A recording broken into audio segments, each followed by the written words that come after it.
Greetings, greetings, greetings. I'm Captain Oracle, And I am Ernest. and we are Newverse Live. Live. Tonight, we're going to be talking about the astrology from many different aspects of the lunar eclipse that we are having, a Mars retrograde, supermoon, blood moon, beaver moon, and it's a white wizard day. So it was no way, no matter what was going on, that we were not going to do this tonight because it's a lot. So if you want to take notes, you can take notes. I will be giving you an exercise at the end of this. And you can turn it into a ceremony and ritual to make it special and light your candles and get your oils and your potions and your crystals out and make you some, moon water maybe.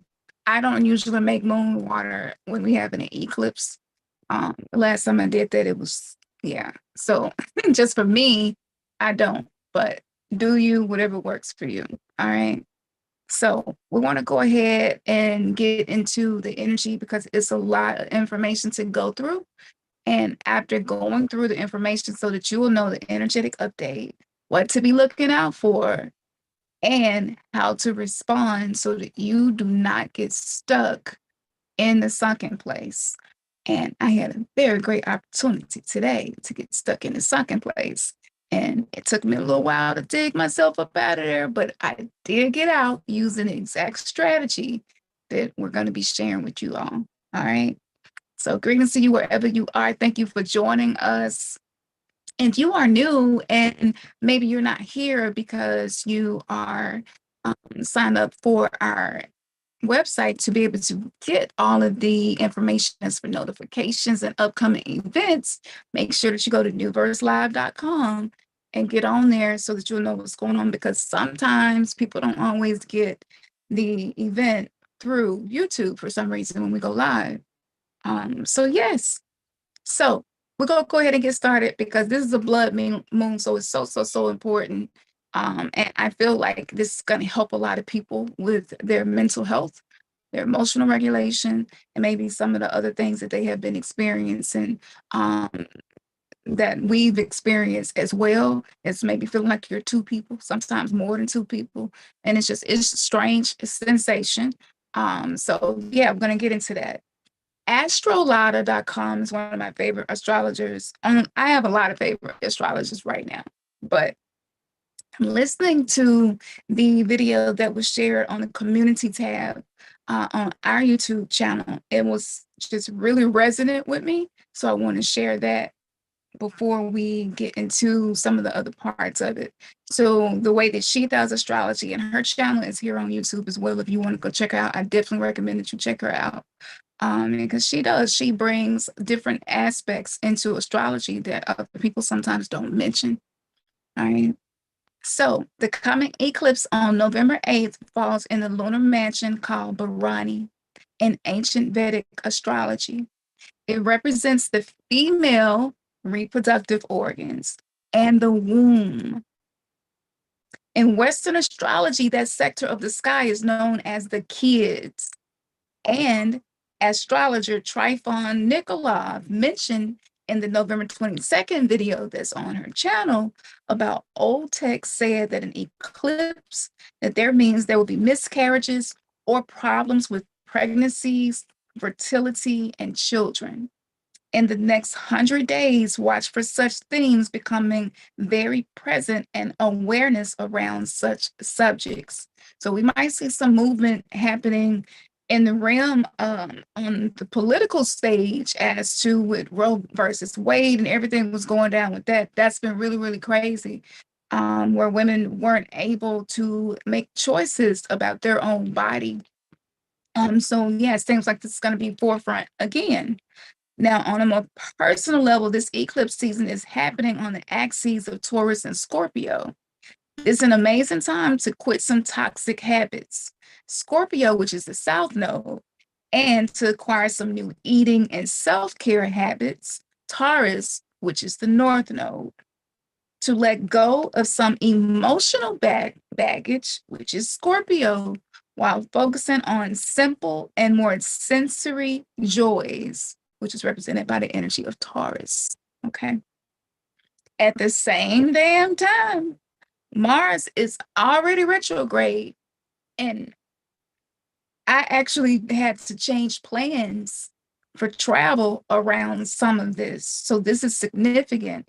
And we'll be sharing with you some more information about the Mars in retrograde. Now, with Mars retrograding in Gemini, so many changes and reversals with media. Meta lost 20%. Twitter acquired by Musk. Alex Jones sued for billions. And I'm sure it'll be more major news and social media changes coming up in the next 2 months. But be vigilant. This Mars retrograde, most of the time, it is square Neptune. A lot of misinformation by mistake or on purpose will be released. So check your facts, use your logic, and critical thinking. Saturn is also trine Mars, so common sense, sober judgment, and a pinch of doubt will save you from mistakes of being misled. Examine the evidence of what is being told or presented to you. Double check everything before you act on information. This especially includes triggers. Before you respond, just check and see, like, is this really what's happening right now? And do I need to be responding and reacting in the way that I usually do? Because Mars is fire energy and it's war energy, right? As well. And Gemini, you got the polarities, you got duality, right? So watch now in the coming months while Mars is still in Gemini, and big social media players will introduce the idea or the requisite for social media digital identity types of verification, maybe officially as a way to get rid of bots and fake accounts. Soon everyone else will follow, but the ultimate result will be more surveillance and less privacy. And one day, this digital social media ID will try to be tied to your social credit score. So your access to society, resources, and the internet will be determined by what materials you read or statements you make. Can't be any other way until the ending of Saturn-Pluto cycle in Capricorn. Top-down government, corporate control till mid-40s, early 50s. Every single transit serves the bigger cycles, and one of the most powerful ones, which determines who is in power and control and the structure of society, is the Pluto-Saturn cycle, which started in 2020. Don't even worry about what's happening though, because it all has a purpose. We need different circumstances around us so can integrate their energies and the lessons from this. It is all perfect as it should be. We're slowly entering the age of Aquarius, and it will lead us towards more freedom collectively. Humans will recognize more and more their human rights and will crave more and more dignity and sovereignty. The current Pluto-Saturn cycle will just make it more clear to us. Massive clashes are coming between the normal people and those in control, especially after Pluto enters Aquarius in 2023 too. It will bring revolutions and rearrangement of society over the next 20 years, which is running parallel to the Pluto-Saturn cycle in Capricorn. So people will not just take it quietly and with resignation. Now, the moon is also in Taurus, Decan too. And if you could pick up, here's some more information about this particular position of the moon. The moon is exalted in this decan, exemplified by both Carl Jung and Edgar Cayce, who both had their natal moon here. Both men had a clear connection to the collective unconscious. Sometimes the moon close to Menkar can cause problems because Cetus, the whale, is also symbolic of the communal cycle, the communal psyche of the world. So there can be an overabsorption of everything in the cosmos, seen and unseen, good and evil. That includes material from dimensions that may have a negative agenda. Mm-hmm. These forces can easily manipulate the moon. In other words, the general public, which the moon represents. So at this time, we can have difficulty discerning our own emotions from those around us. This sensitivity, of course, can work positively too, where an artist can pick up the audience's mood and modulate its performance to fit. Mhm. Sounds a lot like mind control. And I'm going to be talking about that because that's happening. It happened to me. Happens all. Hmm. Well, sometimes it hit me hard. Yeah. Okay. You get cute. Tarot. Yeah. So if you wanted to see what tarot card was associated with this energy right now, it would be the tarot card that's associated with this decan, which is the Six of Pentacles. And that's a card of extremes. It's a card of having or not having. Remember, I talked about the duality because of Gemini.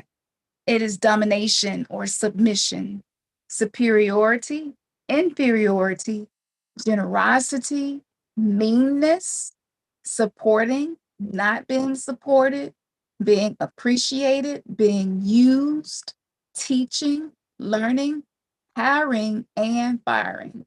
The list could go on and on. However, one of its strong to traditional associated meanings in charity or patronage. After experiencing difficulties or finding yourself in a bind, usually financially, someone has stepped in to help out. Okay, then that's according to teachmetarot.com to see what was the tarot card associated with this energy. And this is also year 6 in numerology. So that's really, really slow moving energy. And it's just like running through the grass versus running in the ocean. You're not going to be able to move as fast, right? So karmically, one will have to use one's material generosity genuinely and not as a means to control another. If you are not the receiving end, you will have to be careful not to lose your artistic integrity in securing your benefactor.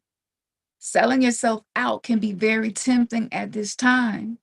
So if something is not resonating with you and the energy does not feel like a sacred energy exchange, it would be ideal to not invest your energy in any situation that's not sacred, because you're just going to get more of what you are activating by participating in it. All right. So you will see this duality and you will feel this, and you will feel this inner conflict where it's just like what's something is just not matching up, right? And so this is bringing it to the surface. So any areas in our relationships that was not serving us anymore or was a product of the old 3D construct, it will not work in your relationships now. That's including with yourself and with others. Now, Midcar, this is according to darkstarastrology.com. It's at 14 degrees and it's situated in the open jaw of the sea monster. This creature was sent to ravage Andromeda and is considered unfortunate. The Ebertons say this star has a Saturnine character, corresponding to impediments of many kinds, worries, and tests of endurance, unjustified enmities, hardening and toughening these people in some ways. The major problem with this star seems to be trouble with inheritance and throat ailments. Robson's harsh words emphasize Minkar's dark side, which is mental anxiety, hatred of the vulgar, ill will of women, loss of marriage, inheritances, attended by much evil, strong and uncontrolled passions, jealousy, evil associates, immoral, violent. And these are just a few of the descriptions of this energy that is being projected to the planet from Minkar at 14 degrees. So, with that being said, you want to pay attention to your mental anxiety and what you are feeling mental anxiety about. So if your mental anxiety is around whether or not you're meeting somebody else's needs, but you have to take care of your own, and you slow down and you review that, and you make sure that you're taking care of yourself first. You make sure that you're putting your oxygen mask on before you are trying to help anybody else. And that can be difficult for those of us who grew up and we identify with certain forms of childhood wounds like abandonment, rejection, and trauma, because you already feel like you got to overcompensate just to be loved, because just being used just not enough. It never was enough. You never was smart enough, good enough, fast enough, whatever enough. And so you might be feeling that now. And the thing that I have been learning about anxiety as a white galactic wizard, because again, this information is the harmonic frequency of our whole experience right now, is white wizard. And it's a timelessness and a receptivity, being able to see through time and space and see what really matters, see through the illusion. And what I was shown is that anxiety is when we are avoiding the present because of whatever is uncomfortable in the present moment. And we're projecting ourselves into a future moment that hadn't even come yet. And so it turns into mental anxiety. And if you are not really practicing awareness and mindfulness, you will go about most of your day in that state and not know. And you might get a lot of stuff done because anxiety will make you move. You can't sit still for too long. You got to find something to do. However, did that energy that you invested while feeling anxiety, whether you knew it or not, is going to attract more reasons to feel anxious unless you stop and address it. Okay. So we'll talk more about that as we go on, because I realized I was doing this and I was projecting my anxiety out onto our daughter because she had been really sleeping well. When we have these celestial events, she doesn't sleep well. And I can get really anxious around that because I know how important it is for her to sleep. And so she was just like, yeah, I've been sleeping well, but I'm okay. But I had so much anxiety around it. My mind couldn't rest. And I kept thinking, like, okay, what supplement should maybe I add to her regimen? What should I make sure she eat today? All of these things, trying to make sure she gets sleep. And that's when my divine self was like, you're doing it again. You letting time bully you. And instead of being in the present moment, you're trying to construct a future moment to make sure that nothing goes off track, as if you can micromanage these energies right now. I was like, just like I shrunk, like, so yeah. So the next part we'll be talking about is the lunar eclipse, specifically the moon conjunct Uranus. All right. So Moon conjunct take Uranus your time with this one.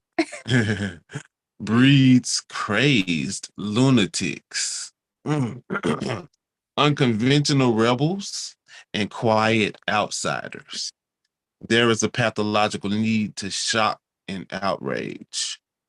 However, those that bring this attention to themselves are often shy and uncomfortable with the notoriety this outrageous behavior brings them.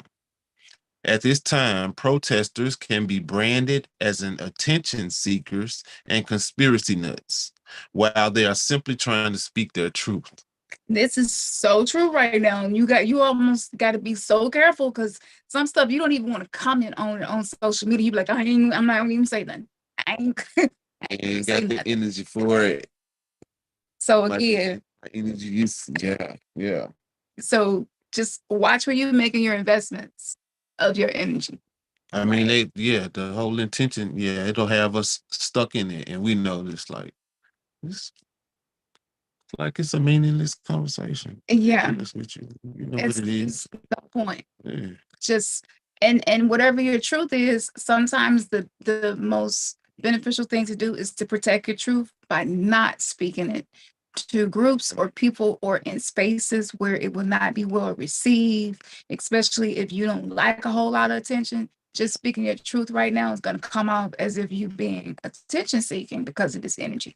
And I had that happen to me as well, because I'm always sharing things. And I had a whole moment where I was just like, how are people going to perceive this? Because I already know what the energy is doing to people. And like, I'm a fucking lunatic.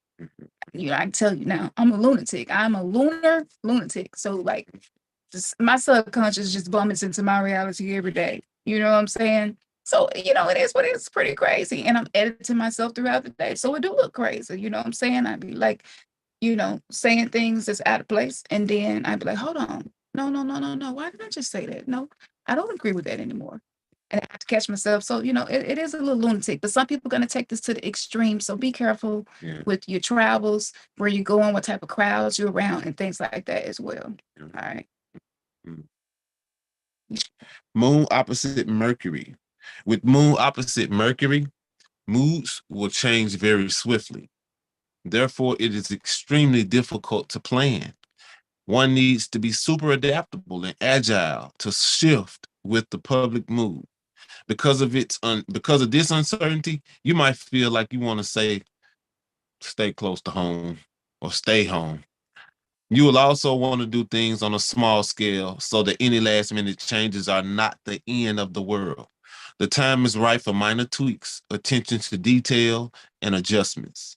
You don't want to get involved with projects that need long-term planning or tackle anything wildly ambitious. Okay. I'm always looking for some ambitious shit to do, even if I ain't got the time to do it. So I really had to sit back and relax and take that one. And I'm gonna get into the whole relax thing. I have a whole I know this is doom and gloom right now, but trust me, stick with us. You're not gonna leave feeling doom and gloom when we get done. Because we're definitely gonna shift the energy, but we gotta get you know, get this part out first. Now, with the Moon square Saturn, circumstances are going to force people to take responsibility for their actions. Y'all, it's a lot of stuff for a very long time we haven't taken responsibility for because we were just unaware. We didn't know. We didn't know we had highly narcissistic traits. We didn't know we were high conflict people. Maybe we didn't know it was people pleasers. Maybe we didn't know that we'd be nice to people trying to avoid feeling unsafe or getting rejected, when in actuality, we're not expressing our truth. So we're not saying, hey, I really didn't like how you was talking to me, whatever it is. And then you start feeling resentment in the inside. Okay, so we got to take responsibility for our actions now. Heavy duty work is going to fall under this category. So if you need to put some hard graft into a task, this is the moment to do so. It enables one to practice focused discipline. Saturn always rewards hard work but can punish those who are lazy and entitled. Every event has a karmic field, and omens are to be taken very seriously. And I will be sharing a few omens after we complete this information. Now, this eclipse is also triggering Saturn square Uranus. I told y'all there was a lot going on. Eclipse triggers the Saturn square Uranus. Once again, as this aspect is now waning, we might see the death throes of whatever nasty demons this square has summoned up into the collective. Remember the whole techno tyrant that started back in February of 2021. In the article, I said Saturn in Aquarius could be a tyrannical humanitarian and even quite communistic. Aquarius is big on equality and very utopian too, while Uranus in Taurus is a kind of radical farmer. Pitchforks at dawn. Another development with this aspect is AI, the merging of organic humans, or Saturn, with technology, Uranus. Uranus and Taurus could be the rise in cryptocurrencies, with this square bringing on economic crash, which causes a revolution. It may be about bringing the gold standard back too, since Saturn is the old ways. So, for those of you who are into Bitcoin, cryptocurrencies, things like that, like it's really, really good to check astrology. And just a little side note on this part, because it's still a lot of information to get through. But in regards to the AI merging with humans, I've been talking about this since I started YouTube in 2006 because I was dreaming about it. And recently I killed a bug, and I'm this damn bug. I knew that this was not organic. It was a feeling, and Ernest kept talking about it, and I was like, why do we have a fly in the house in November? So, it's just they don't usually be out in November like that. So I kept seeing it, and I don't know. I had a Michael Jackson moment. I always feel somebody Mhm. and it's the fly. And he like right there, just fucking with me the whole time in the kitchen. And I'm just like, this damn fly.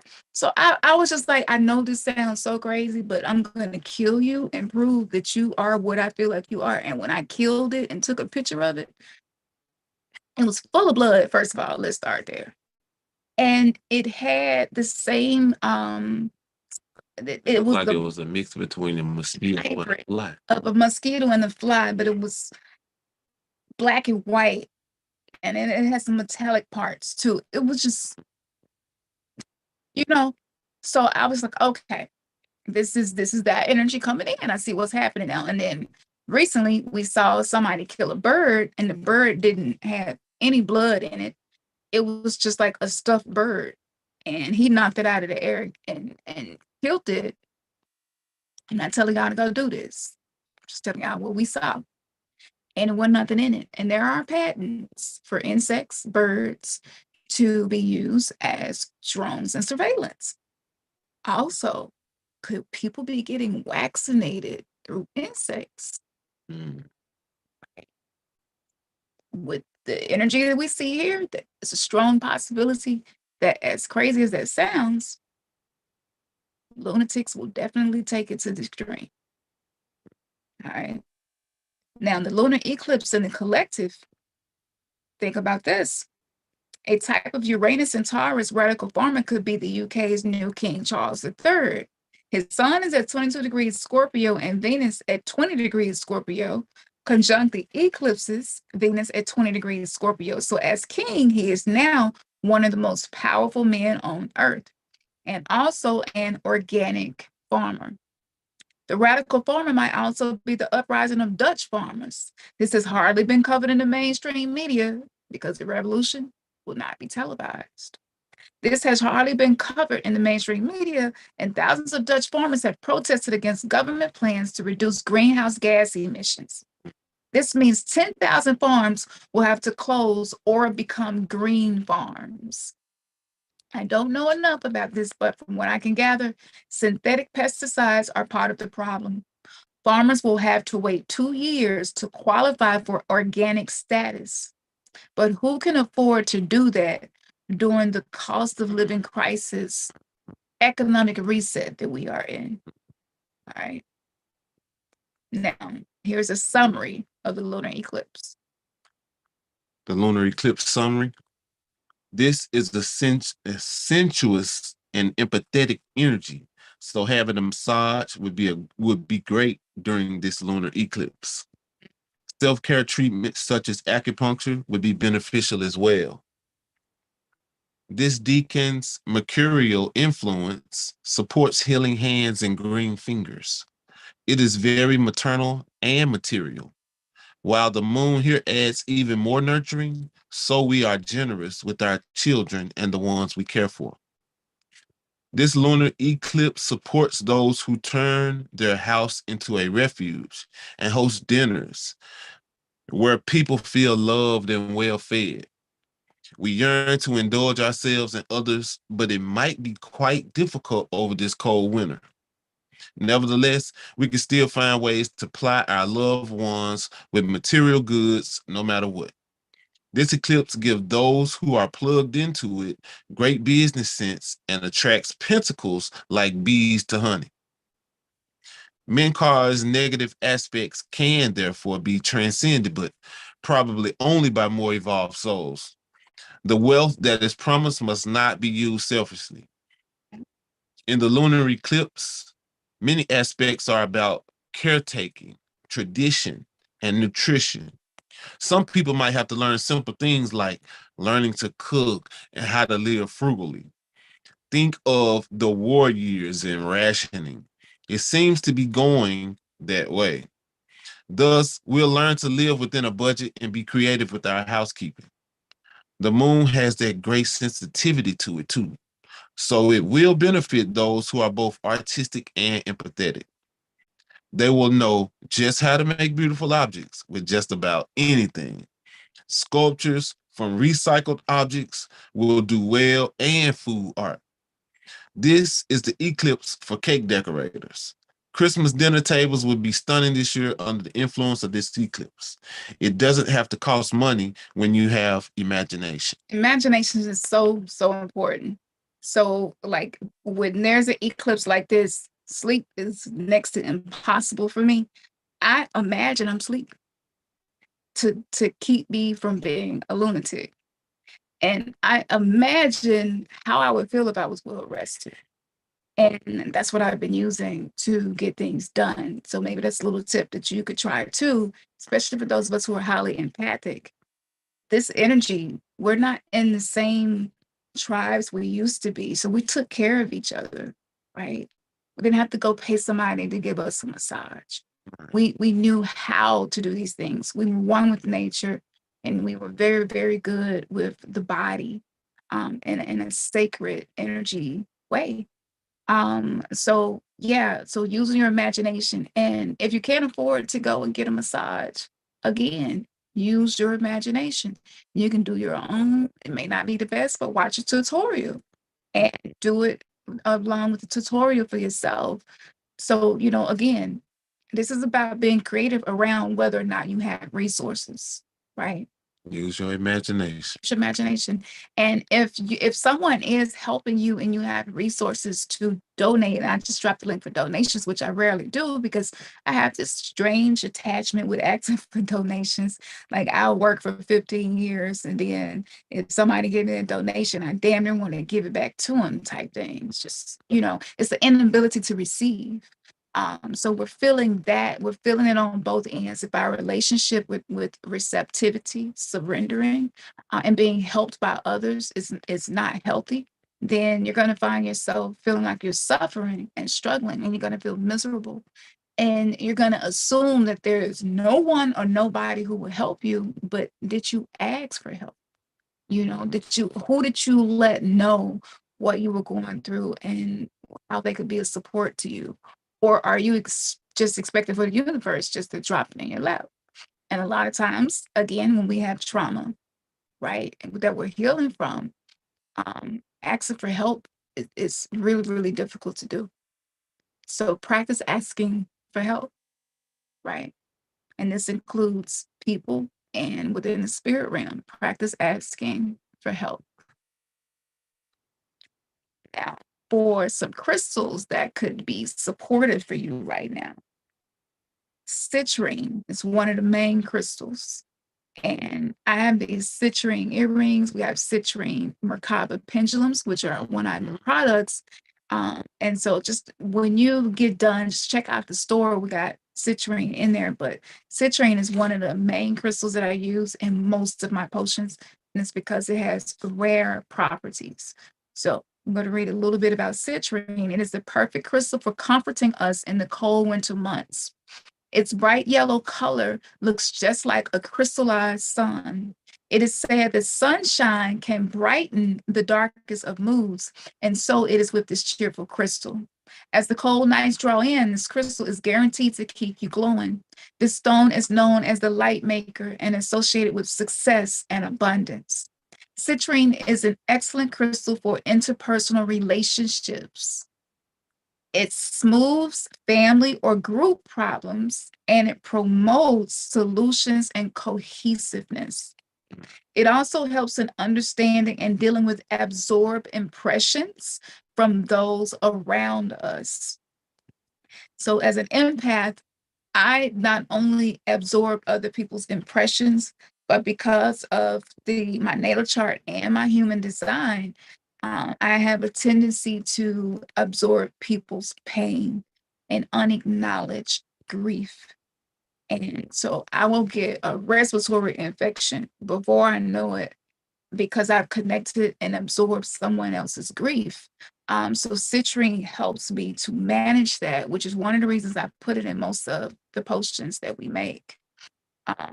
So this could be super helpful. And if you have antibiotic potions, it's a great time to be putting into use, because citrine will definitely help you be creative and figure out ways to deal with these interpersonal relationships showing up as what's no longer working for you. And we all know that that's painful, you know? So it's like when you got that one line that you was using, I don't know why I'm giving this example, but I had like this one line that I would use on dudes when I was macking in school. And so, back in the day, we ain't had nothing but like the landline phone. So I get on, I'd be talking my shit, wait till late night, had a little music, silent storm playing in the background, you know what I'm saying? I'd be like, okay, well, you go buy me lunch tomorrow at school. Like I really don't have it. That whole dancing and stress, that line worked. Then when I got to college, it didn't work no more. And that shit was like horrible. And I was like, damn, I gotta expand.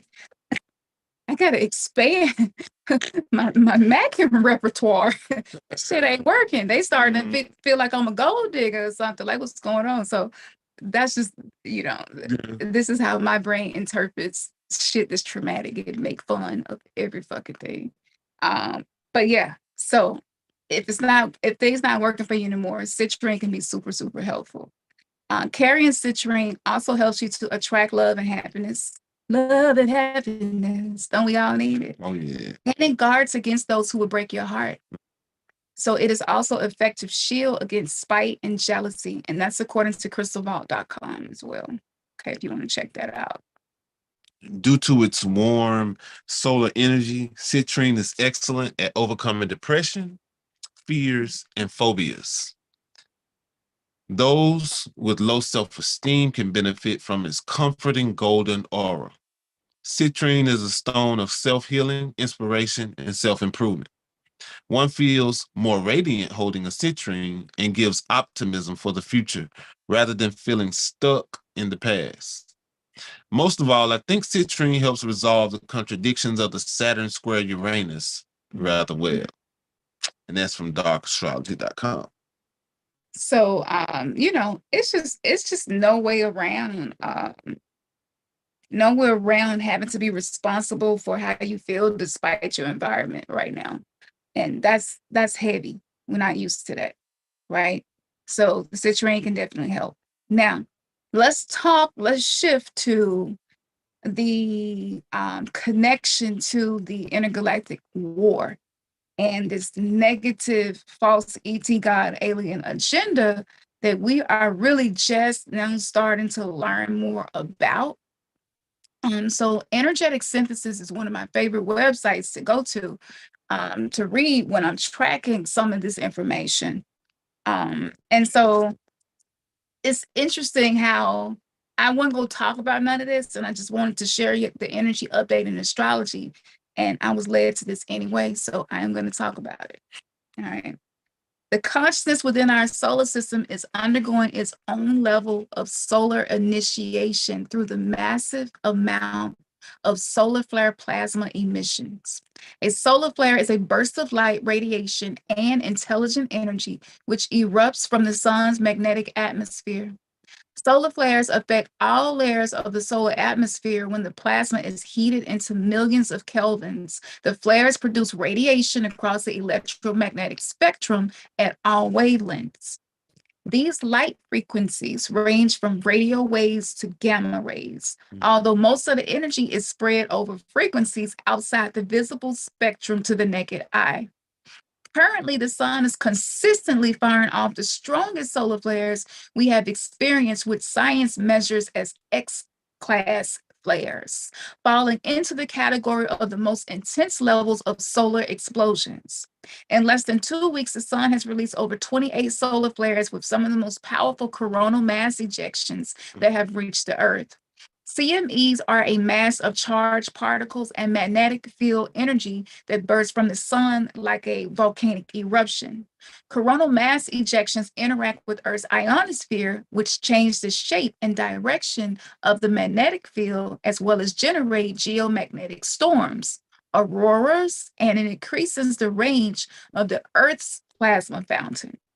It is clear evidence we are undergoing an intense solar initiation of radiating plasmic light which is rapidly progressing humanity's evolution or digression on our chosen spiritual journey upon this earth. Did you hear that? So you can go, you can ascend or descend.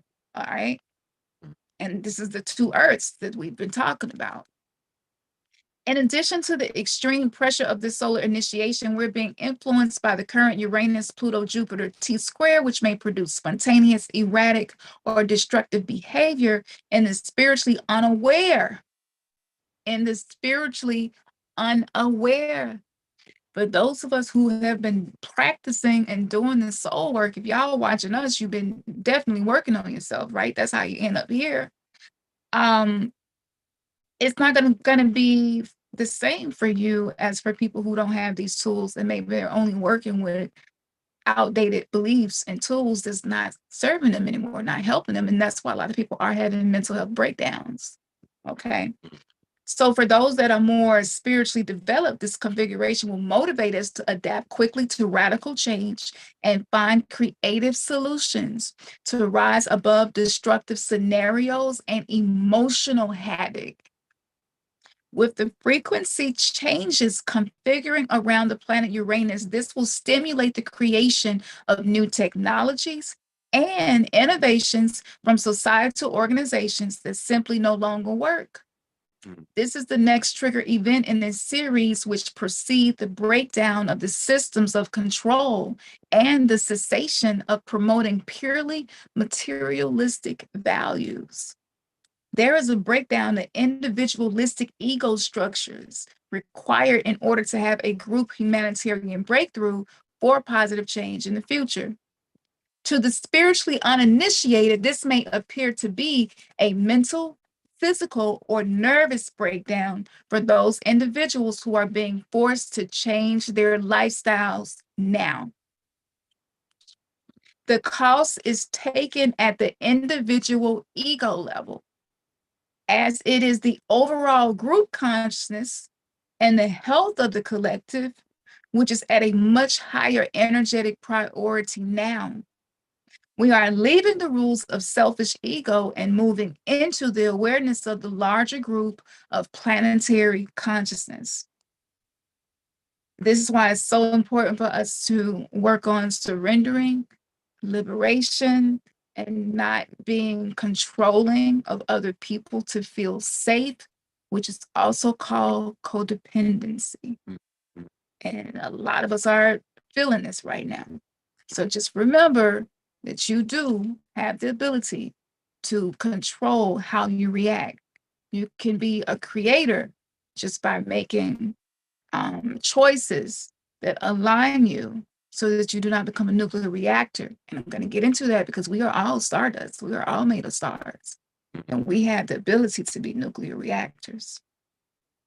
So this timeline marks the early initiation that ends the rule of the false king of tyranny archetype and its continual abuse of power through technological mind control upon the earth. All right. So this energy, this spiritual energy that will be compared to masculine sun, solar energy, it is returning to its benevolence. This is why so many men on the planet are working on having emotional intelligence and being able to be connected and in their divine energy. Okay. So basically, the patriarchy that supported us and got us here, it's not going to take us any further. However, the end of the rule of the tyrant must be internally and spiritually chosen by the individual. For many on the earth, the tyrant archetype has become a bad addiction, a victimizer polarity that may be hard to break free of. The ending of tyrannical control requires a spiritual responsibility to end all victim-related patterns. Humanity must wake up from its bad dream and find the courage to imagine new consciousness possibilities as we free ourselves from the past grips of tyranny.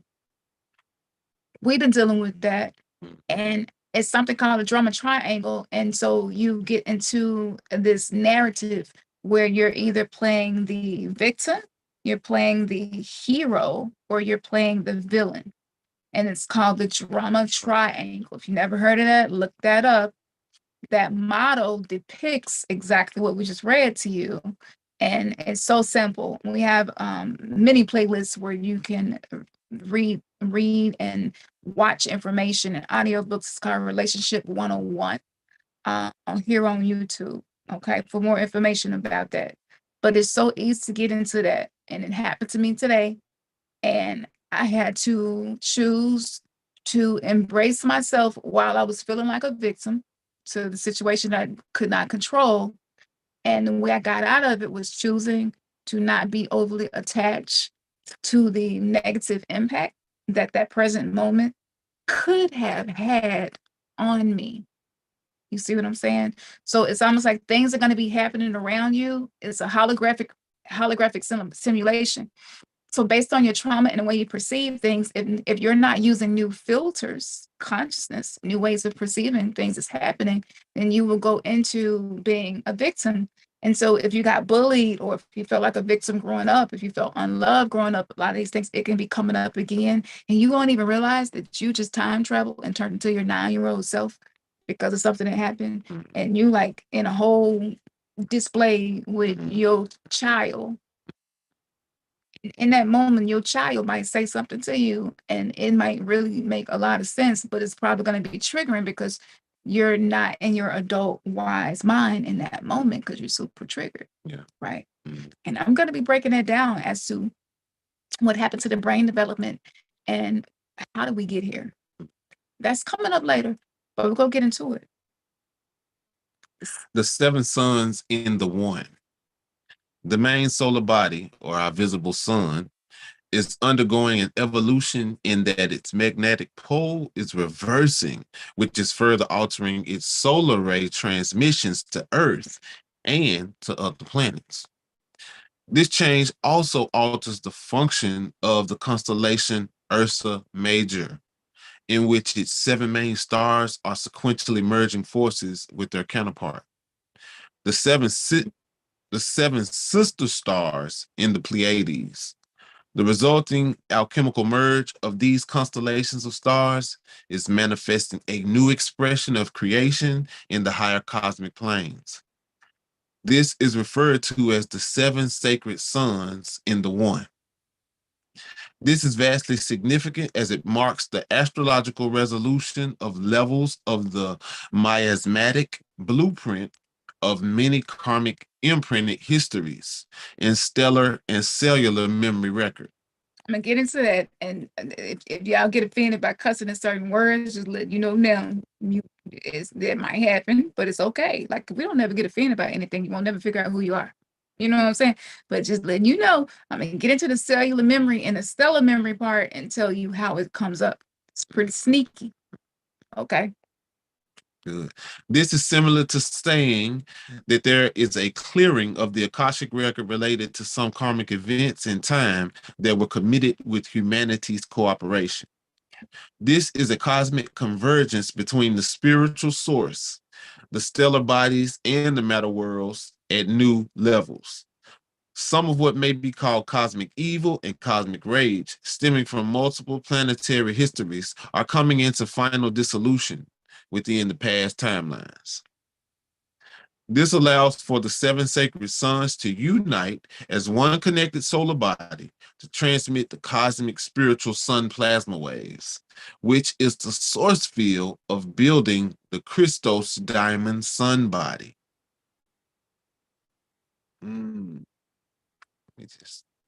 So we are, this is the light body activation being described in terms of what's happening with the sun. And so as you can see, it's kind of like a cube. And it's the 6 suns on the outside and the sun that we can see in the center. Okay. So also remember that you have a sun in you, which is considered your solar plexus chakra. And yeah, so you might be feeling a lot of different things as to your confidence and how you feel about yourself, who you are, what you do, all that good stuff. Now, to skip forward just a little bit, I'm going to skip down a little bit because we did the Akashic Library class where I showed I did the masterclass teaching you how to use your pendulum to be able to pinpoint when you are giving access to the Akashic library so that you can rewrite it, right? So being able to do this is something that's really, really beneficial. And I didn't even realize that this was coming up at the time that I did the class. But that master class is so epic, and it simplified accessing the Akashic library. It gave pros and cons, warnings, many things like that. So it's interesting that this is coming up again, because when we talk about the two earths, what we're basically saying is there's a 3D earth, and then there's a 4D kind of phantom earth that's kind of like a holding space for some souls who are not quite awakened yet, but awakening. And then there's the 5D earth, and it's not a change of positions, of location, locality. It's a change of perception and angles of consciousness, okay, that I call filters. And these filters typically do not blend well with the holographic inserts of trauma and the loops that keep us in this constant state of trying to fix ourselves, but not able to connect to who we are right now. But like, I love me right here, right now. And even if I don't, I'm going to work on loving me right here, right now. And I don't have to live in the future, nor do I have to live in the past, right? I can be present with me, and it just takes some practice. Yeah. So this is that. Now, skipping down to some of the other information that we felt was very relevant was the 7 sacred planets. And there are 7 sacred planets which have acted similar to consciousness prototypes, as well as supplied the raw materials for the builders and architects of our 3D planet Earth. These 7 sacred planets are also comprised of spiritual light, which circulates throughout and beyond our solar system, while the other 5 planets have historically remained spiritually stagnant. These 7 planets are spiritually initiating in order to circulate the plasma waves of the spiritual sun throughout the solar system. These inhabited planets have human and other life forms which exist in other times and dimensions, and they are also undergoing awakening, or what we would call ascension. One such sacred planet, closely related to Earth as an ascending race prototype in its higher dimension, is Venus. And I'm going to be very soon, I'm doing a lecture that we're going to be putting together where we're explaining the connection between Venus, Mercury, and Black people in the West. And I'm still learning because I'm not an astrologer, but this came to me in channel messages. And now all this information that I'm finding from other people is lining up. So that's coming up. All right. So you see with the 7 chakras, you also have these 7 planets, right? And so if you think about the Bible, it talks about the 7 churches, right? And each church had something that it was efficient in doing and something that it was deficient in doing. This is all esoteric reflection of the spiritual science in which we operate as soul beings having this experience. All right. Now, with all of this, there are 12 planetoids in our solar system that represents the total energetic body of what remains from our 5D Earth in the next harmonic universe. This future Earth has been called Terra or Tara, and it is also related to the female phantom body of Tiamat. It is some of these planets' remnants and unhealed egoic bodies that are the source of miasma and karmic superimposition upon the 3D Earth plane, which is why if you're born with Venus at a certain position or Mercury at a certain position, you take on the characteristics that align with the karma that planet is holding. One such architecture is the imposed solar cross in the heart centers of the 4D astral body, the 8D body, and the 8th portal of the Orion Gateway, which is why we usually have a gathering for August 8th, the Lioness Gate portal, 8-8. The spiritual stagnation of multiple planets and their mind logos combine the strength of the enforcement of the solar cross, which limits any being's access beyond the consciousness of the solar system. The explosion of planetary bodies and the destruction it creates upon the races involved is why the solar cross quarantine was in place on Earth. This is one source of what formed a quarantine fence around the Earth. And another fence was enforced by the negative alien agendas, which we touched on, technological nets. So this would be similar to Skylink. If you watch Terminator, you know what we're talking about. This repeated explosion of planets is the reason why there have been multiple invasion histories on Earth from many lines of fallen angelic races, or what we call false ET gods and overlords. Okay, so there's a tremendous amount of karmic imbalances to play out between several planetary logos. All right. Now, the collective psychic impression and personality influence, which occurs through the solar system, initiating a plasma radiating through the cosmic spiritual sun. At this time, we have begun a solar system initiation, which impacts the inner chain of the spiritual evolution between multiple planetoid bodies and the related history of egoic bodies attached. These planets and their creations have collectively stemmed forth their egoic and grotesque astral manifestations, many of which have influenced humanity in the lower earth plane. The egoic remnants, the psychic debris of these planetoids, and the fallen angelic entities associated with them have created vast amounts of mind parasites in the phantom realms. The mind parasites have come to be understood as the archon entities, which are both manifested from these phantom bodies and are also technologically replicated to control humanity by the reptilians. These archons feed on chaos and fear in the phantom spaces and have largely attached themselves to the invading, warring intergalactic races. Being parasitic, they siphon energy to exist from the solar bodies or sun. One such race, and this is not me speaking, okay? This is from the Energetic Synthesis website. So one of these races is the Leviathan race, right? Which was recently evicted from the wormhole created from the Tiamat explosion when the planet Tiamat exploded, right? Which has now become the asteroid belt. So but even though that went on, that energy is still circulating and rotating. So this field of damage in the higher timeline was used by the intergalactic entities who have been warring, because planet Earth might be the hood of the galaxy, but it's a lot of beautiful things about this experience here. And it's a lot of resources. Gold is just one of many, right? So there's a showdown going on and over this energy and this network. And that's why we see a lot of stuff happening in the Middle East and Ukraine, Europe, and things like that.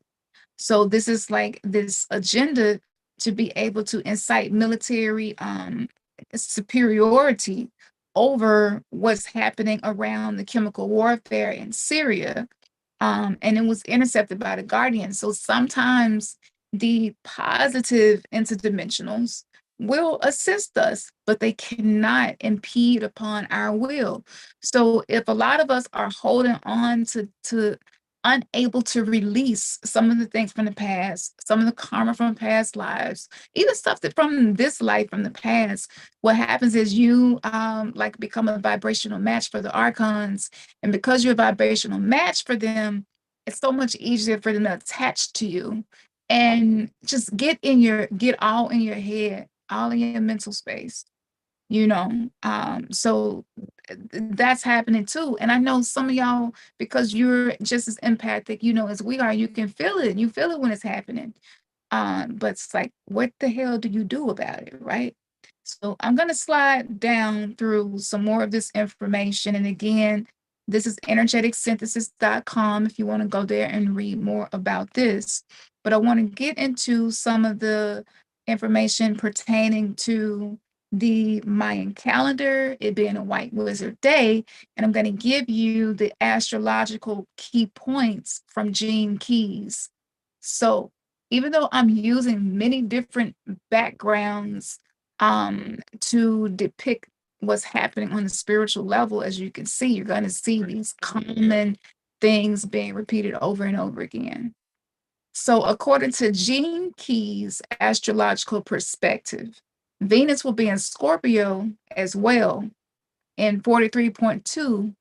And the reason she is positioned at the specific position is for you to ask yourself, with all of what I just said, now I'm taking it back to you.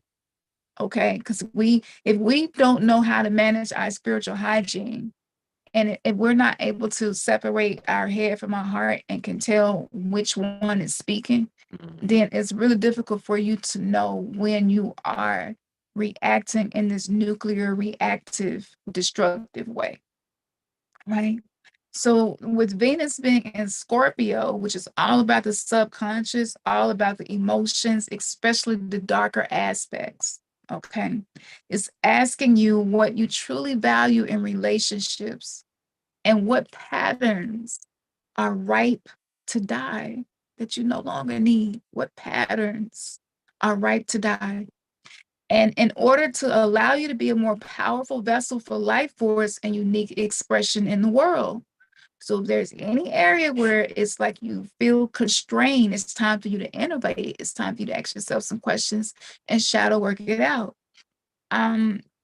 Another question that you could ask yourself with this position to get access to your personal Akashic record, right?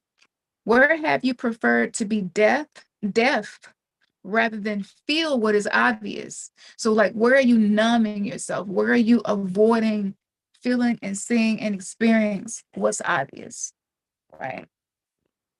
You're also being asked, where have you been too fixed, right? And when being super fixed like that is actually serving your stability and direction forward. Have you stubbornly defended your perspective in any area? Has that made you drain your life force instead of opening up for more flow and freedom? I see areas pretty often asking myself these questions, and I'm like, wow, I'm cutting off I'm cutting off my own life force. I'm draining myself worrying about stuff, right? Or for me, I'm the rescuer. That's my wounded inner child archetype. Where am I rescuing to the point where I'm sacrificing my own self? So these are the questions, like, so that you can separate the old you, right, from the new you. Now, with Saturn and the purpose sphere and the gene key chart, it's positioned in gate 13.6. And if gene keys is something you're not familiar with, that's cool.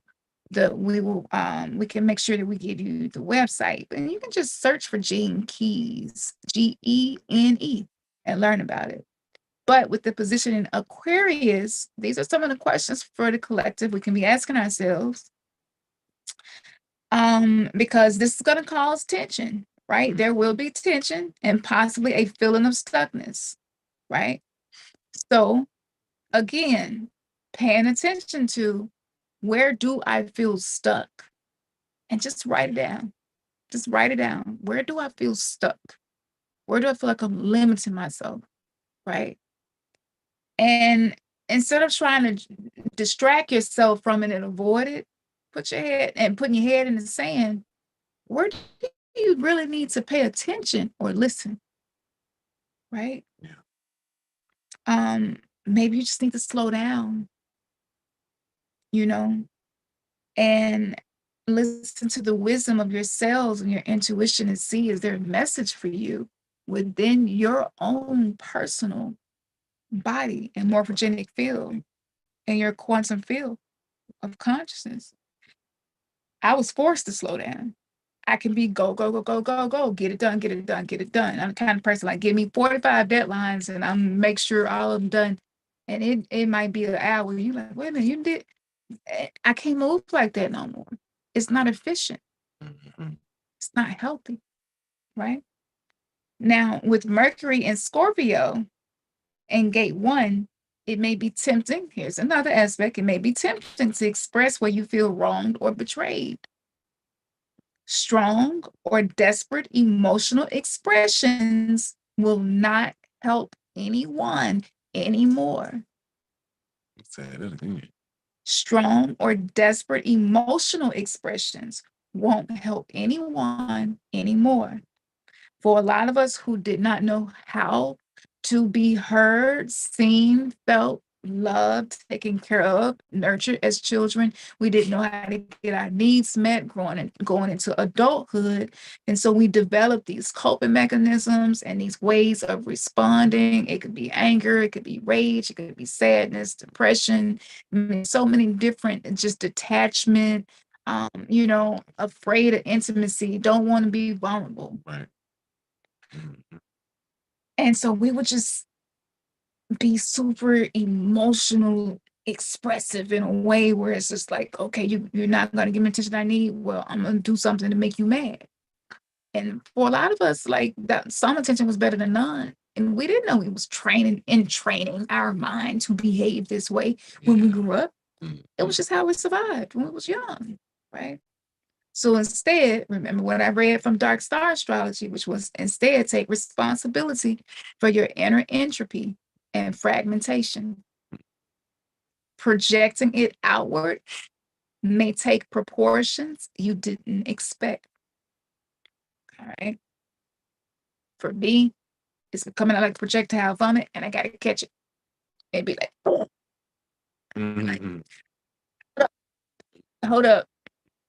I just like emotionally dumped a whole lot of shit on you, Ernest, and like I know, my it's bad. too much. Yeah. It's too much, and I know that's too much, and it's overwhelming, and it's not fair for me to project that onto you, right?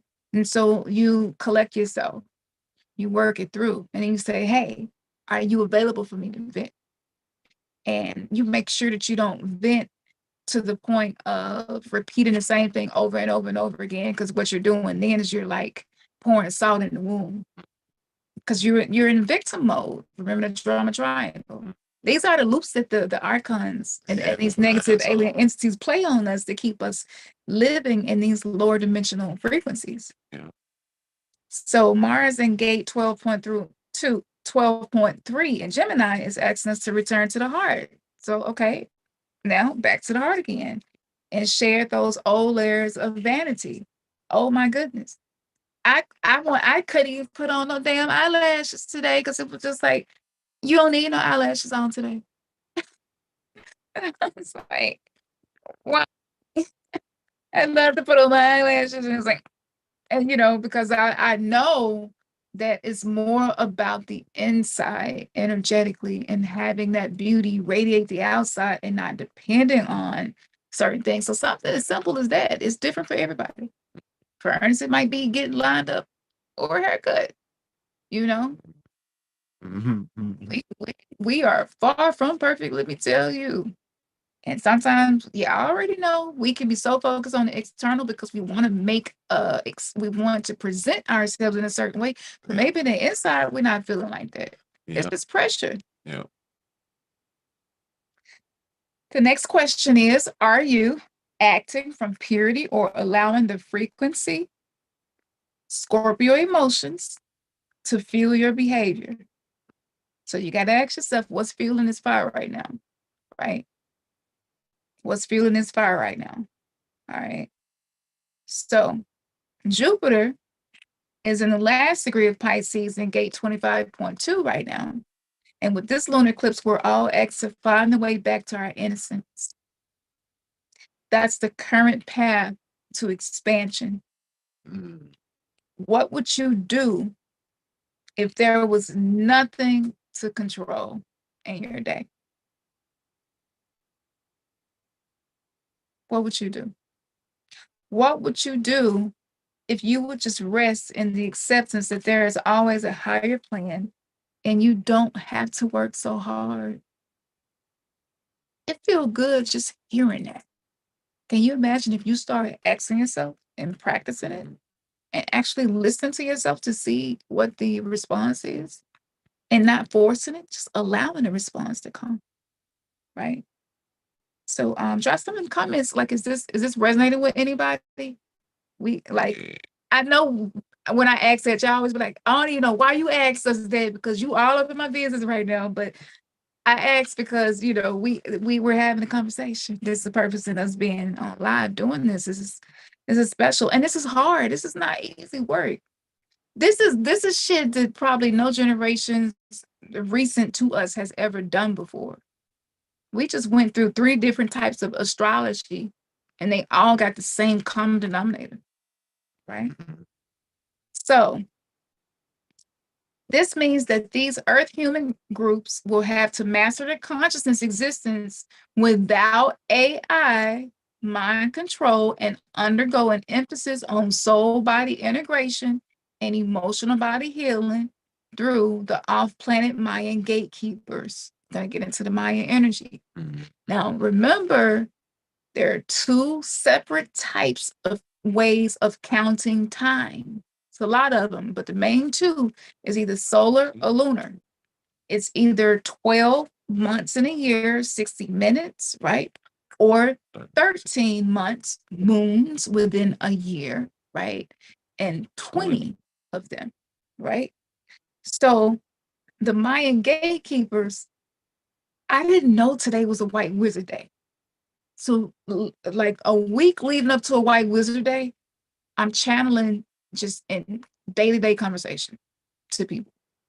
People's Akashic library just come out my mouth. And I'd be like, oh my gosh, like, my bad. Let me pull myself back together. And they're like, no, keep going. I'm like, no, I'm not gonna do Akashic reading right now because I'm already exhausted as an empath who has not been having healthy boundaries, right? So I have to pull back. But leading up to this, I've been time traveling in my dreams and time traveling in my waking life. And I knew that this was happening. I was like, oh, we're gonna get some integration. We're gonna get some shadow integration. Like, it's about time. We've been working so hard to integrate with our shadow self. And it's just so much fucking resistance. Cause it's just like, you're not gonna be loved if you show that part of you. You're not gonna, if people see your flaws, like, and when you have a business, it's like, people don't be telling people about your flaws and your weaknesses because that's not what sells courses. That's not what get people all of that shit. Like, I was being challenged all this week. So we was in the kitchen and then I'm gonna let you, can you pick up where I leave off? We are. I was in the kitchen and I don't know if we was making something to eat or something, but whatever we was doing, I could hear cans and spoons and people tapping on their lap. Stand in the kitchen. I mean, I had stepped down in the hall and looked down in the hall just to make sure. I'm like, is that, what is right? And I walked back in the kitchen, and now I'm starting to get a visual, and the visual was of like 5 or 6 people. Maybe this was 1930, 1920, 1930, sitting on the porch. A mixture of what I'll just say indigenous people, right? And they were sitting there talking, and whatever had went on on the plantation, they was finding a way to relieve themselves through music. And so they was sitting there and they was playing, and I was in the kitchen and I could hear it so good. It was like a radio station that I tuned into. I just had to start singing what they were singing out loud. And so I started singing what they were singing out loud, and it's actually turned into a song we go record and actually release on Mighty Networks, because the song is really, really powerful. But they were transmuting that energy. I time traveled back to see how they dealt with that. And the conversation started off was, man, like, I don't know how much more I can take us getting whooped. And the other dude was like, they was mocking the people on the plantation, the Uncle Toms and the slave masters, and whatever had went down that day, it must have been like a really, really hard day. So, so they was sitting there and they was joking about it. And I was like observing, and I was like, humor and music, sound vibration and healing is what they were using to get through those difficult times. And I'm standing in the kitchen having this full experience.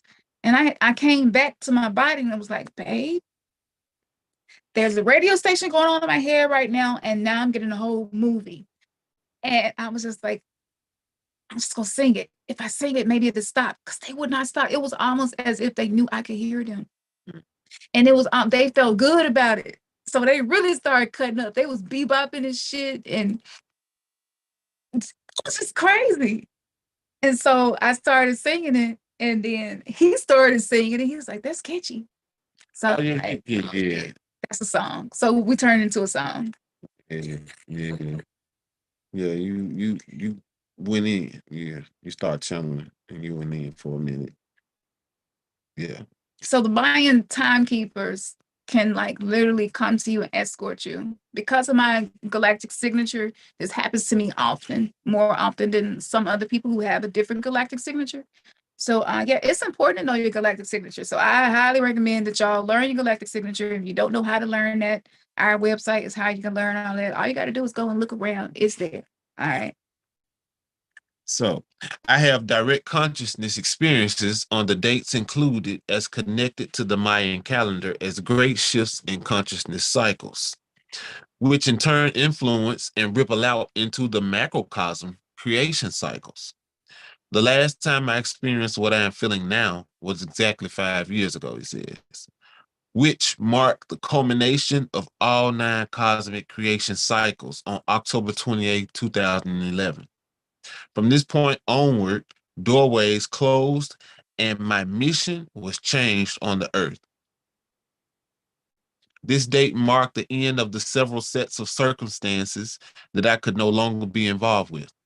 All of my consciousness, attention, and focus would be taken into one primary direction in order to start to bring forth the Trinity wave, coding of the hierogamic template for human embodiment purposes. This means that we have entered yet again a bookend that completes a section of the time cycle, which is like being at the fork in the road. Many of us will be pushed into a completely new situation now and given a new mission for the next phase we are on the earth.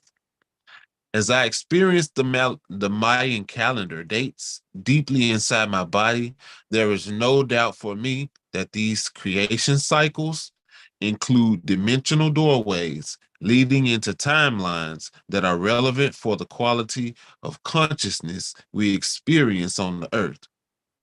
I do not need to debate whether it's real or not, as my consciousness directs me through these experiences with the Mayan timekeeper without my current personality needing to verify its accuracy on an linear or intellectual level. None of that matters when you experience it inside your body and consciousness as a reality. It is from this higher sensory perception that I share this information with the larger starseed community. This is my direct experience, not another person's Mayan calendar study to dispute what's right or wrong. To be honest, I have no clue what others have said, so forgive my conscious mind wiping that has left me with little earthly education in this regard. I share this with you in case you have found yourself transported into walking in these Mayan timekeeper hosted worlds also. Additionally, with the alteration in the dark matter template, there has been a surfacing of viral patterns to the surface, some of which are connected to black goo.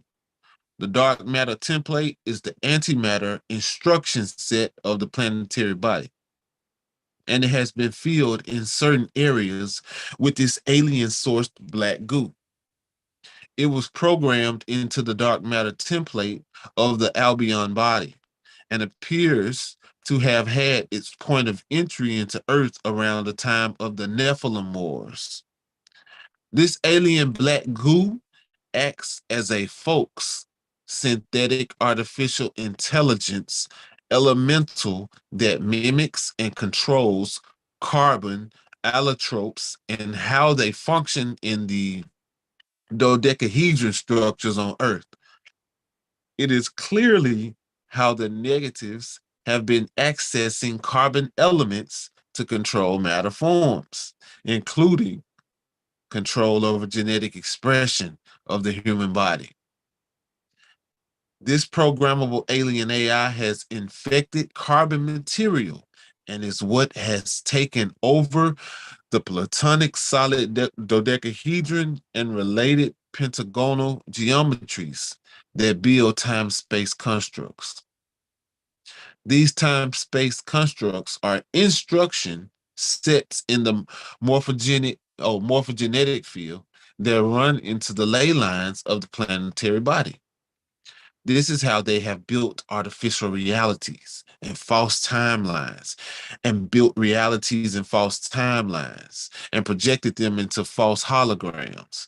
The spherical fullerene has something to do with the AI control of a carbon-based matter at the molecular level that can control genetic expression.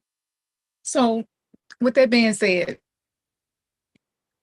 remember, if you all been with us for a while, the War on Consciousness lecture, the Devote 91 lecture, I'm saying it in reverse. I talked about how this black goo was everywhere. I have a video where you can see this black goo all over the beaches. Yeah. I found maybe 3 beaches so far where you see a lot of black stuff on the sand. If you have a magnet with you, put the magnet up to it and see if it attracts it. If it does, you can see that it self-replicates. Now, we can't show you this here because I be trying it and I do be pushing the limits. But we will make sure that we post this on Patreon on all tiers as soon as we're done. And not only will you get this video, but we're going to share with you some ways that we have been using to detox purify our blood, especially since it's a blood moon. Yeah. And a new spiritual bath that we have used to get control of this nanographene that can sometimes show up as a virus, a stomach bug. Maybe you've been having intestinal issues and you ain't really never had a lot of stomach aches before. Now it's like every time you eat, at least 5 out of 7 times you eat, your stomach is uncomfortable. So this is our body is rejecting this stuff. And when the body begins to purge, they name it a disease. And then they offer you something to fix it. And that thing that they're offering you to fix it was actually created by the same geneticists who socially engineered and manipulate our circuits within our body, manipulate the time-space construct of our experience. So what's happening is if you're not doing this work on yourself, your reality from day to day is a holographic insert that they're choosing. It's a filter, just like on Instagram, Snapchat, all that. It's a filter. And so whatever is happening, you're perceiving it in a way that's going to make sure that you give a biofeedback resonance of something that is a lower frequency energy that they can feed off of. And once they are feeding on you, just like with a vampire, it's seductive and we are addicted to these negative entities. Mm-hmm. So that's why sometimes you'll get mad, and there is a time for you to process your anger, and it's different for everybody, but sometimes you'll get mad and you really, really are doing everything you can to emotionally regulate and let it go and it won't leave. That's a sign that you are being hacked, right? And so this energetically, I've been saying this shit and it's crazy. So even with my own personal body, people who have autoimmune illnesses, fibromyalgia, chronic fatigue, depression, personality disorders, a lot of this is actually a result of this interference and this terror forming. Remember, it's terror forming. Listen to the word TERROR, terror forming, right? So as we are purging these things, we are changing our genetics. That's the whole goal. And I chose to come here with a damn rare blood disease. And I'm just like, give me the hard shit. I still can't figure out what the hell was going on in my life review. Like what? I picked all the hardest classes. And it's crazy because all through school, I picked the hardest classes. All through school, I took the classes that nobody else wanted to take. I was in calculus. Everybody took Spanish because it was easy. I took French, and I see the reflection in life. So just know, no matter what's happening with you in the consciousness community of those of us awakening, it's like this shame and shit that go on, and people don't even realize that that's a part of the time space construct that causes us to be divided, right, and judge each other and be critical. And I've had people probably look at me with a side eye and be like, "Well, she shouldn't ever have her illness if she's the oracle." And and it's just like, no, that's not what that means. Right. I have a gift and I'm existing in a world that creates mycoplasms and heavy metals and sprays it in viruses. And my body is rejecting it because of what I am here to do. So I'm not sick. My body is really in warfare. So autoimmune disease, no, your body is like, this shit is fucked up. And I don't even know who to fight. So I'm fighting every goddamn body. Everything you eat, we finna cut up. You know what I'm saying? Because the body is just like, I don't even know what to do. It's just radiation hit me from here. It's heavy metals here, ionization here, pesticides here. So our body is like in this excited state of fight or flight. So it's so easy for us to get in fight or flight with each other, right? Got to get rid of that.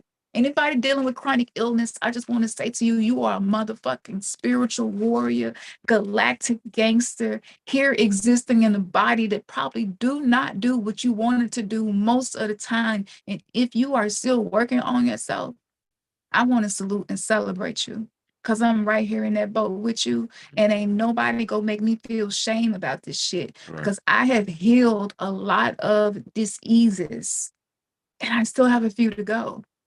But whether I heal any of them and whether or not I heal the rest of them in this lifetime, that is not a measure of who I am in the spiritual realm and why my soul is here. And for anybody who believes that, they are falling victim to these holographic inserts to keep us divided, suffering, and critical, and unable to really come together, be vulnerable, and be one. Right? We're so fucking afraid to be judged and criticized. Yeah. Right. So a lot is surfing. So what's happening is AI is sending these signals. And the star seeds, like when we stay in our heart, we are capable of holding and anchoring the higher frequencies, right? That plasma energy that is here to help us. But the black goo has its own pattern and it causes people to be violent. And go back and watch. I don't care how far you want to go back, whether we was a Hebrew Israelite, a Christian, or didn't even know what the fuck we was. Go back and watch, and I'm telling you, you will see like this shit is accurate. They've been accurate. They've been dead on. They've been accurate. So it's just proof that you can be in the delusion, in the illusion, but still be picking up on some resonant truths that's going to be valuable for you in your spiritual journey, right? So I'm going to skip down just a little bit to the 9 underworlds. Now, I've been talking about this 9 underworld, and if y'all have done any of our courses, we offer you a free PDF of a Mayan calendar that depicts the underworld and giving you basically a map of what to expect, what's going to be happening, and when, right? And what to do about it. So when I died the second time, I went to what people would call hell, which is just another level of the underworld, only to realize that this plane on Earth is actually one of them, which is why I've talked about it being hell on the planet. All right. So the Mayan cosmology, which includes the 9 underworlds, which reflect the progressive movement of the theme and collective consciousness cycles that rotate within the cosmic clock. Now, there are also 13 heavens from day to night. And in each of the 9 underworlds, there exists 13 heavens, or more simply, 13 specific duration of days and nights within each of the corresponding underworlds. The number 13 is a direct reference to 7 days or 7 laws of creation and 6 nights of divine action, which constitute the 13 heavens. Again, the number 7 is associated in many stories and traditions for the time allotted for creation or matter out of light. Each day and night, like each of the 9 underworld, has a defined period of time and unique attributes with very specific evolutionary themes of consciousness. where a day theme represents time of expansion or higher awareness flowing into night when this newfound awareness is expressed in reality. So these are the pyramids, and this is what we would call the long count of the Mayan calendar. And so we're entering into the universal energy since like 2011. So like we're a step above galactic now as far as the underworld energy. So that's why it's so extreme. Okay. So for those of you who are like, what the hell is going on? What's going on with me? Other people like, what is happening? This is what's happening. And you can be calm in the chaos, and we're going to tell you how. So I'm going to skip down a little bit more because the underworld information just goes on and on and on. As I said again, we're going to make sure that we go and post this on Patreon so that you all get the whole scoop. Okay. It's going to be on all of the tiers so that you can get the whole scoop. Okay. Now, with today being the white wizard, I was given a special ability to be able to enter into this information, go into the Akashic library, and give you some breakdowns. I cannot control the way my spirit guides give this to me and the way my divine self set it up. So again, like if you in judgmental energy, none of this shit probably gonna be funny to you. But if you are able to just relax just a little bit and just let me do what I naturally do, you might find yourself laughing at shit that used to make you cry. And that's a gift. I'm so grateful for humor. I wouldn't even be here if it weren't for humor. We must be grateful for humor. Humor is the ability to transmute an emotion into something that is not harmful to you. That's powerful, right? And this is why comedians on the planet go through so much and get judged so bad and have addiction issues, have difficulty with money and trusting people in a crew, in a camp, their family, because it's a high level of transmutation that's happening in alchemy. So ectoplasm in Ghostbusters, that's how they gave it to me. Ectoplasm in Ghostbusters was really mycoplasm, which is the goo being engineered, and the primordial waters of consciousness, which is the year 6 that this energy is holding, the primordial waters of noon from ancient Kemet. Okay, so it slows us down, even though time is speeding up, right? And you can feel it, and you never feel like you have enough time, right? Just think about how our relationship is with time. You might have a toxic relationship with time, where you like time, you ain't never enough. And guess what? You're going to feel like you're not ever enough either. And so this is how the Gregorian calendar set us up to be slaves, to trade our energy for money, to trade our time for money. So empaths, this is for my empaths out there, known and unknown, because I do believe a lot of men are highly empathic and don't know because they had to put on the false self, masculine, male, chauvinistic, egotistical way of functioning through the world from conditioning, programming, society, culture, social engineering, and so forth, so forth. So empaths, we must use boundaries to protect our life force right now. Our ignorance led to being irresponsible with our energy, our time, and the way we react and who we allow to have access to us and when. And the energy has made us feel guilty about enforcing boundaries because the archons that we can't see, that's not what they want. They don't want us to learn how to be harmonious with one another. So living as two people, this is when I dove deep into the chronic fatigue that I experienced. They told me it comes from living as two people or more all day long just to survive the 3D matrix. And it is fucking exhausting to the bone. Even your soul may feel exhausted, even though the soul can't actually be exhausted or destroyed, but it is the sensation of exhaustion. Many of us are also fatigued because we are time traveling into Stargate portals during sleep, only to awaken fatigued from the travel. Because we've been told our dreams are just dreams. That's it, right?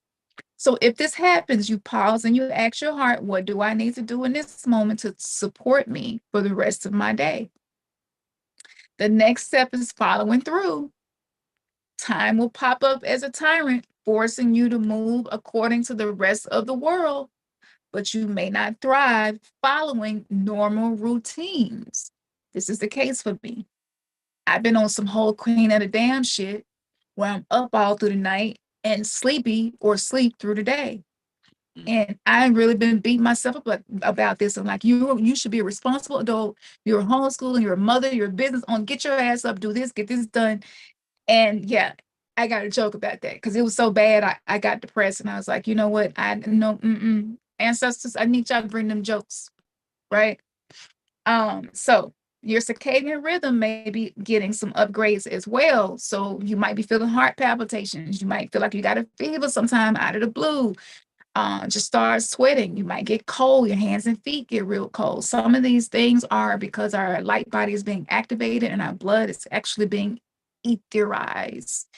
Ether is becoming less dense. It is also taking on new form with the plasma activations. So you can benefit from taking a nap, right? If you're not sleeping enough throughout the day, if you can. Um, the operation no sleep, which is a very real thing. I went over all the information for those of you who love the truth and red pill. That should be on Patreon. If it's not, we will make sure that the War on Consciousness 1 and 2 is available for you. And I'm sure Ernest can help me with that, or our sister can help me with that. But I went over that Operation No Sleep. That is a real thing. And the purpose is to barrage humanity with specific hurts that drain us, that trigger us to become irrational. And we become too exhausted to do the work in relationships for human connection. We become too exhausted to do the soul work and shadow work to identify your true I divine self. So other people become gnats flying around your damn fruit, annoying the hell out of you with everything they do. How loud they breathing, how many times they sneezing, how loud they chew, and the list goes on and on. On top of all of this, we may feel guilty for having to be in the bed or on the couch all day long or in the middle of the day, depending on your condition and when you feel like you should be doing something. Outdated rules concerning mothers, especially, remember about women, we talked about that, the womb space, and wives, which only serve to make you feel less than what you really are. Don't fall for the trick. When you feel it, be like, this is what I need to love myself, take care of myself, and function. And I do not have to tune into this radio station. I'm finna shut this shit off and hit the button and change the station. And I know I'm making it sound easy, but I'm gonna help you out with a way you can ease into it. Again, it's humor. Using humor is going to help so much. All right.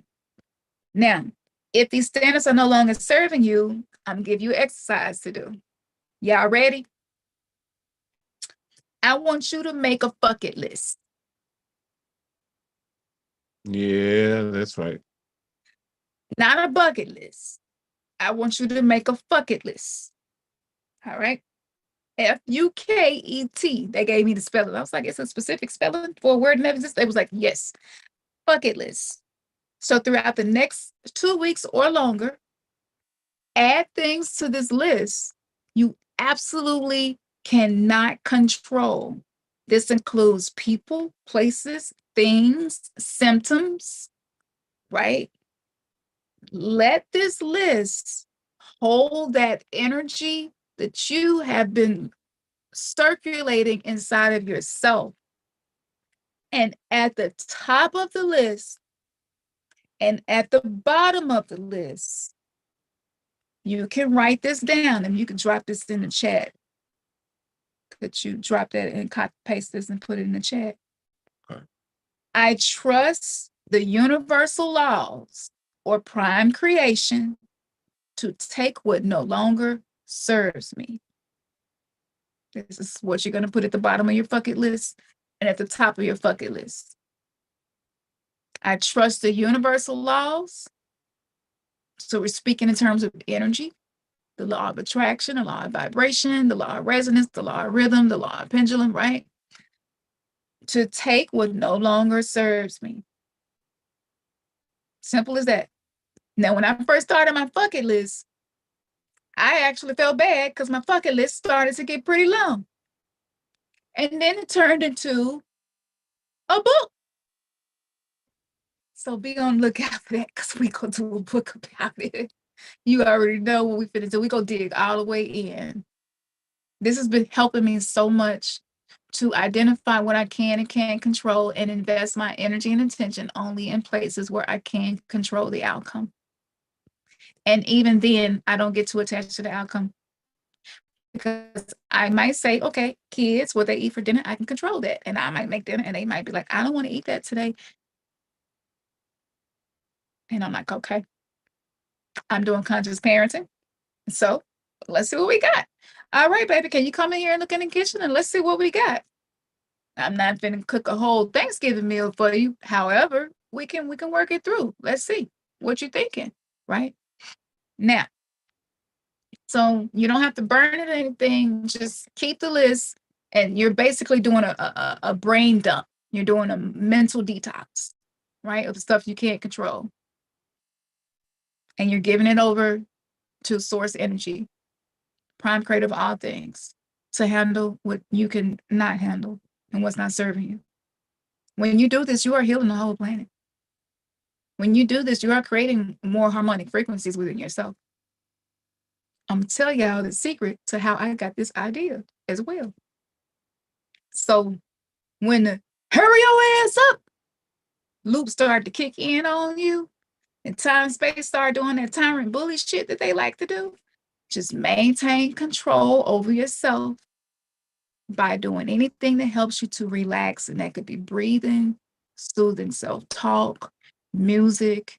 I like to pull out my sound bowls and get with it. Sometimes I've been getting on live and sharing it with y'all on TikTok. Follow me on there, Camps in the Oracle. So yeah, get with it and just really dig into whatever it is that helps you to relax. All right. And it'd be like, when I hear it, I hear it whip and I feel physical pain. And like for an empath, somebody can yell at me and it feel like they hit me, you know? So it's just like, that's how I hear it. And I know nigga is one of the words it's like touchy, but I can use that word because I know why that word is here. We're transcending so much stuff that caused division, y'all. So I'm saying, like, we went through that. For people who be like, Black people need to let that shit go. It happened a long time ago. No, it's still happening today. It's happening energetically. It's in our epigenetics. It's been recorded in our morphogenic field. It was in the wombs of our mothers, within their eggs, holding a vibration and frequency from being raped, from the medical apartheid, from being trade colonized, so much stuff like it.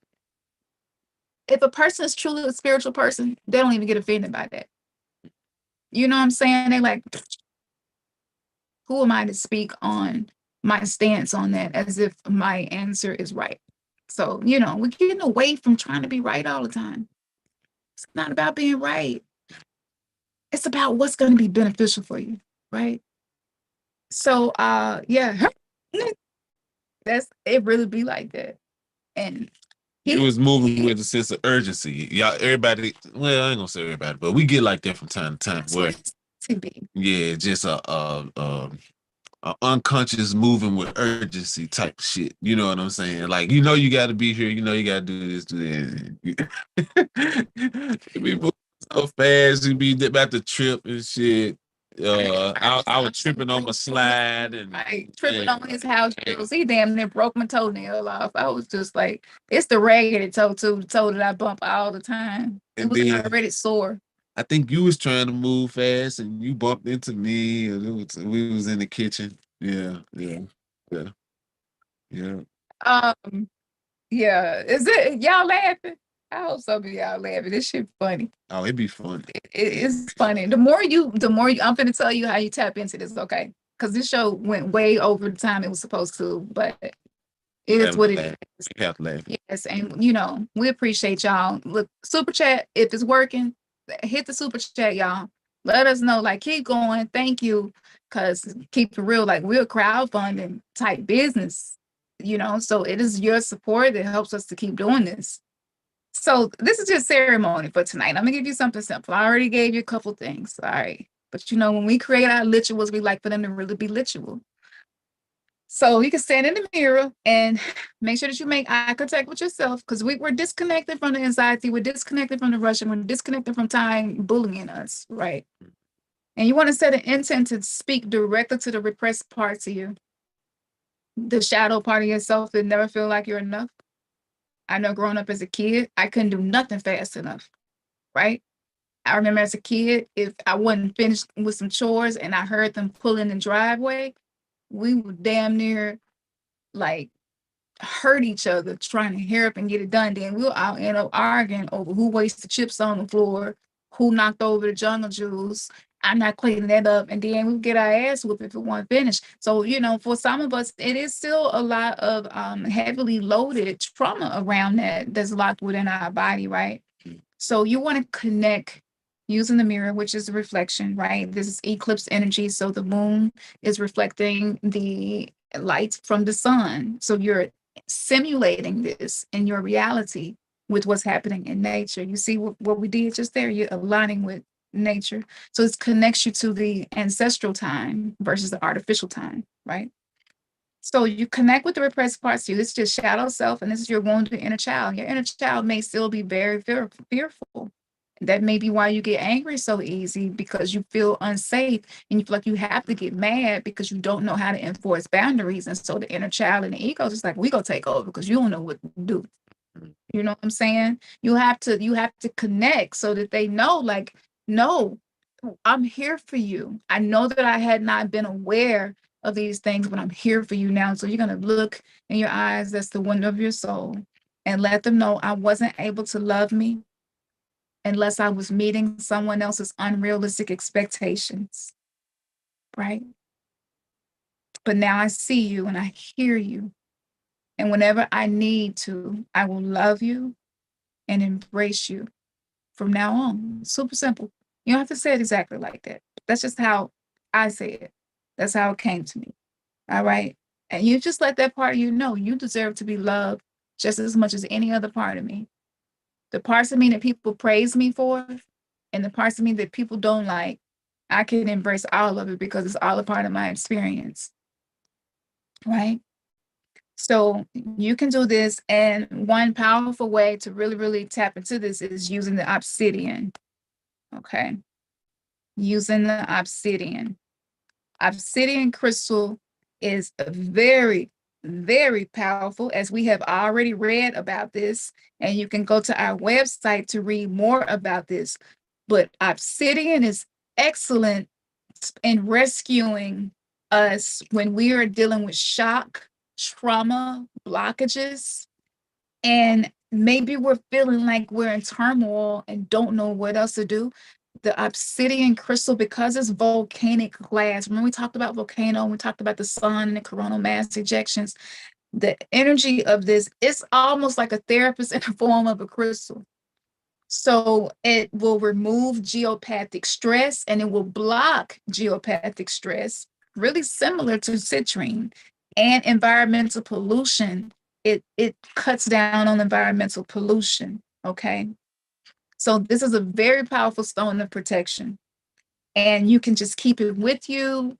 Lately, I've been keeping mine with me, especially if I'm going out about in the underworld, because I can see the energy so good now. And I have moments where I don't know, I just have moments where I need to just pull away and kind of go into my cocoon and heal and revitalize myself.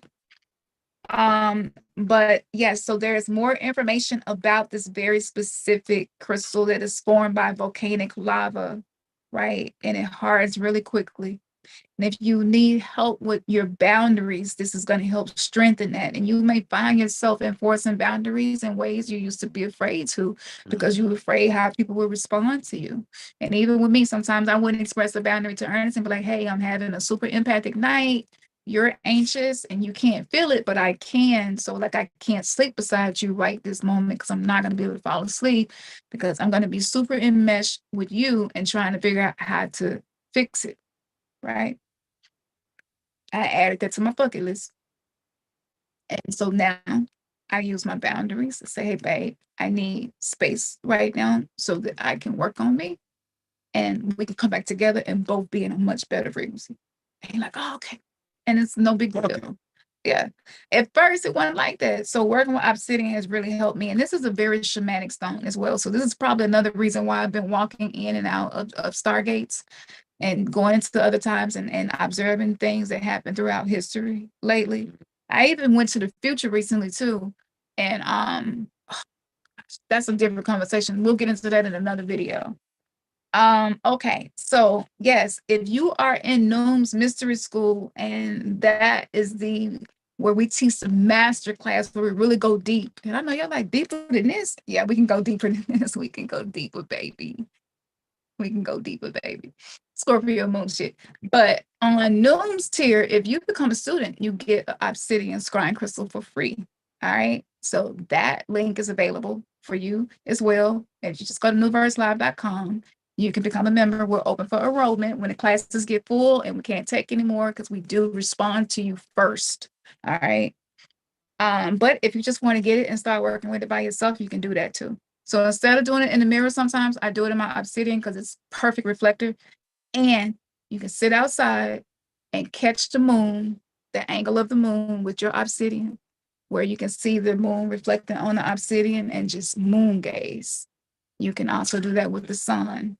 Okay. So you're healing the right hemisphere when you're moon gazing, right? The subconscious mind, the feminine parts of you.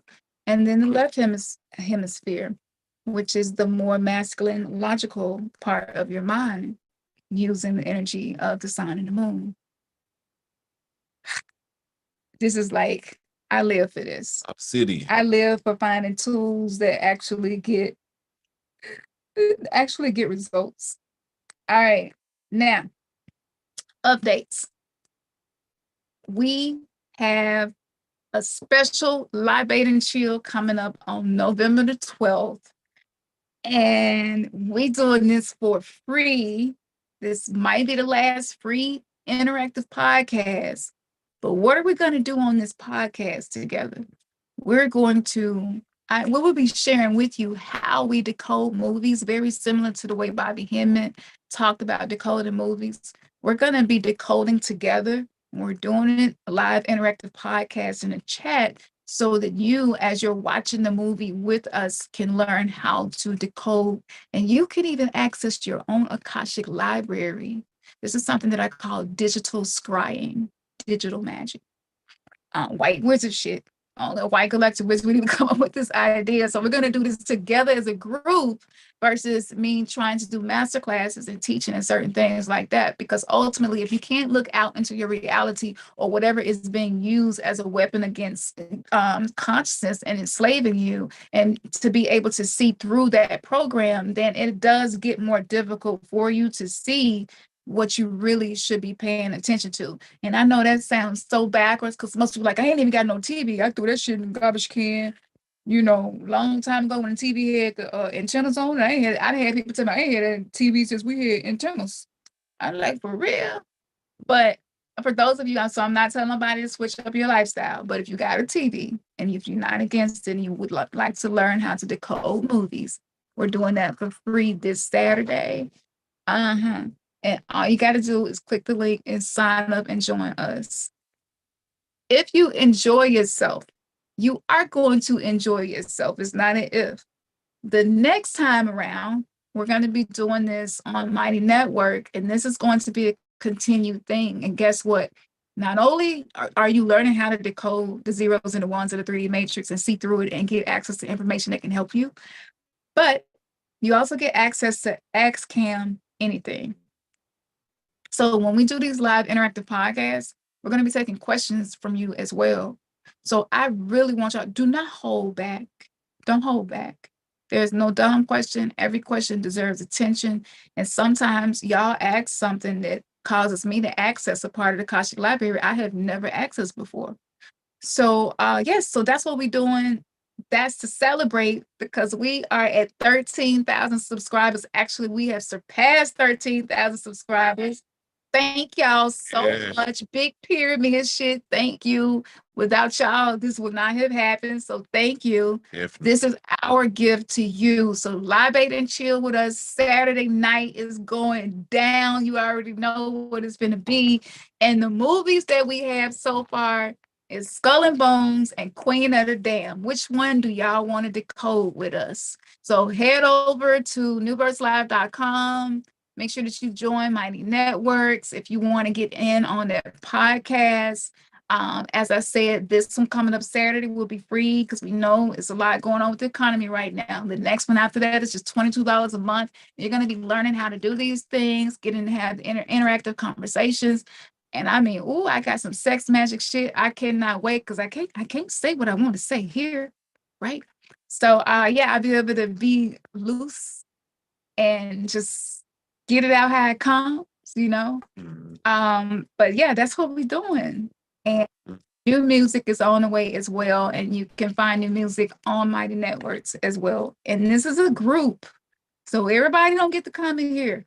Only the people who are residents. And you can cancel anytime. Because I know y'all asses got commitment issues and trust issues. Because I'm still working out some as well. So I get it.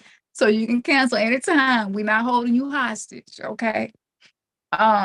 So I think that that's it. Yeah. Check out our spiritual emporium. We appreciate y'all so much. If someone sent donations, if this resonated with you, like send a donation. It don't matter how much it is. Or join Patreon and donate the dollar a month. It don't matter how much it is. It's the intention.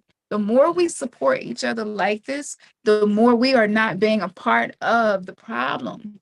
And how can you be the chosen one and you know you are here to break curses and shift paradigms until you start actually investing time, energy, currency, attention into the things that are of value and benefit. I'll say. That's like, Definitely want to definitely give a shout out to all the moderators from April yes, to One Miss Love and Light. Good to see you, Corey. Yeah, yes, and the Black Blue Bruja. yes. Yeah. Definitely. Thank y'all. Thank y'all. So we're gonna slide out of here. I know y'all want to hear that damn song, and I can't wait to let y'all hear that song. I know y'all want to hear it. What song, buddy? The one I was singing in the kitchen that they were singing. Oh, yeah. Oh my goodness. That look, stay tuned. Stay tuned. We've been to laugh. We've been to have fun. And we're gonna grow. And it don't have to be heavy all the damn time. And you don't have to do the work alone, okay? You know, he trying to get me started. He said, how you doing me? See, he quiet, but he activates me, and then I get into my shit. Yeah, I'm not quiet. Don't tell people I'm quiet. You don't talk as much as I do for sure. Yeah. Okay. Yeah. But that ain't. If in comparison, that's quiet. Yeah. All right, y'all. So yes, be sure to share this video with somebody who you think might appreciate it. Don't matter who it is. Thank y'all for the donations as well. We do special shit. And yes, orders are going out very, very soon as well. We wanted to get this out tonight. So for those of you who have been with us for a while, please make sure that your address has been updated if you have moved, because we have the ability to change whether or not your package is going to arrive to where you are unless you change your address on the Wix store app. Okay. Because sometimes we have to pay extra money to resend a package to you because you didn't update the address, and emailing us the address is not an efficient way because of the bulk of emails that we receive now. So be sure to check that and just click on your account and make sure that the address is what it is before you place your order. And yeah, let's see who follow us over there. I'm gonna head over to Patreon now and drop these videos over there so y'all can see. Y'all gotta see this shit, and you need to know how to do the spiritual bath and stuff to help yourself, because if you're not purifying your blood, especially when we're having these blood moons and we're about to get into another blood moon season, it is going to be more difficult for you to process this information and actually translate it into your day-to-day life. And that's frustrating as hell, because you're like, I got the knowledge now, but I'm not able to really connect with it. And it's because of the shit that's in the blood that we talked about. Okay. So we got a discount for you already. And this is someone who practiced and learned from Dr. Sabi. He was actually married to Dr. Sabi's sister. So yeah, it's like it's all there for you. The universe just lined it up. All right. So all the information is below. Thank you for the donation. Miss Love and Life. Yeah. Hey, I'm loving it. The 10, the ones, and the zeros. Yes. See, somebody understood the assignment. It was like, I feel something. I want to send it back. So yes, I say, may that return to you. Let's see what happened with Miss Love and Life. I gave donation the other day to somebody on a live chat, and I promise you, like right after that, I got something for free. And I was like, I really should do this unattached more often because I was so unattached. And when you do it unattached, not expecting anything, that's just like putting frosting on top of this shit. And the law of attraction, like give her cake and let her eat it and some frosting, and she ain't gonna gain no weight. Wait, can somebody please give me a cake that ain't gonna make me gain no weight? You know what I'm saying? That's sweet and special. All right, y'all already know what it is. Sugar free, dairy free. Yeah, my taste got a little more expensive. My body just won't let me put cheap shit in it no more. I don't. What can I say? You know, part of the upgrade. Part of the upgrade. My body like, you will never eat a Twinkie again. Right. I ain't tried it no more. Right. All right, y'all. I did. Bang. Your third eye has just been kissed. Peace. Power. Power. One love. Love.